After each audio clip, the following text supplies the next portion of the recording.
అందరికీ praise లాడండి. YouTuber Vaishnavi ఉంది కదా, తన కుటుంబం ఎంత మంచి కుటుంబమో, అలాంటి కుటుంబాన్ని ఎలా మిస్ చేసుకున్నాడో, అలాంటి కుటుంబానికి అలా కీడు ఎలా చేయాలనిపించిందో ఆ హరిబాబు అనే వ్యక్తికి. కానీ చాలా బాధాకరమైన విషయం అండి. వారి ప్రతి వీడియోలో కూడా అల్లుడుగా, ఒక బావగా వాళ్ళు ఎంత రెస్పెక్ట్గా, ఎంత ప్రేమించారంటే అలాంటి మంచి ప్రేమను పోగొట్టుకున్నాడు, కాలదనుకున్నాడు. ఆ వైష్ణవి కూడా మొదటగా ప్రేమించలేదు, కానీ మ్యారేజ్ అయిన తర్వాత తన భర్తతో ఎంత ప్రేమగా ఉందో ఆ వీడియోస్ చూస్తుంటే చాలా అంటే చాలా బాధాకరంగా ఉంది. అలా చెయ్యకుండా వాళ్ళిద్దరు కలిసి జీవితాంతం బాగుంటే చాలా బాగుండేది, చాలా హ్యాపీగా ఉండేది. 2 రాష్ట్రాలు కూడా అసలు ఈ వీడియోస్ యూట్యూబ్ ఓపెన్ చేస్తే చాలు, ఇన్స్టా ఓపెన్ చేస్తే చాలు, యూట్యూబర్ వైష్ణవి వైష్ణవి వైష్ణవి. చిన్న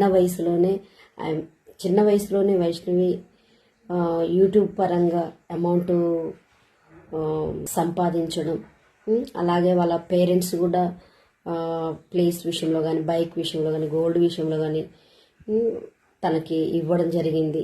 అదే ఇంకా బాగుంటే అసలు అయినా ఇంత మంచి కుటుంబానికి ఇలా ఎలా చేయాలనిపించిందో అందరికీ అది అసలు చాలా భయంకరమైన బాధగా తొలిసివేస్తుంది ప్రతి ఒక్కరికి కూడా. నేనే కాదండి, ఎవరైనా కూడా ప్రతి ఒక్కరు కూడా ఆ వీడియోస్ చూస్తూ బాధ వ్యక్తం చేస్తున్నారు. ఎంతోమంది, చాలామంది వ్యక్తం చేస్తున్నారు వైష్ణవి గురించి. అతి చిన్న వయసులోనే వైష్ణవి అమౌంట్ సంపాదించడము, అలాగే మ్యారేజ్ చేసుకోవడము, తన భర్తతో ప్రేమగా ఉండడము. వారి అత్తకి ఎందుకు ఆ పిశాచితనం వచ్చిందో తెలియదు, కానీ ఆమెను ఏమనాలో కూడా అర్థం కావట్లేదండి. వాళ్ళ అన్నయ్యని, వాళ్ళ అమ్మని ఏమనాలో కూడా అర్థం కావట్లేదు. ఇంత భయంకరంగా ఒక ఆడపిల్లని ఇలా హింసించి ఇలా చంపారంటే అది చాలా బాధాకరమైన విషయం. వారి కుటుంబానికి ఓదార్పు కావాలి, వారి కుటుంబాన్ని తొందరగా వారు కోలుకోవాలని ప్రార్థిద్దాం. Praise the lord. Thank you.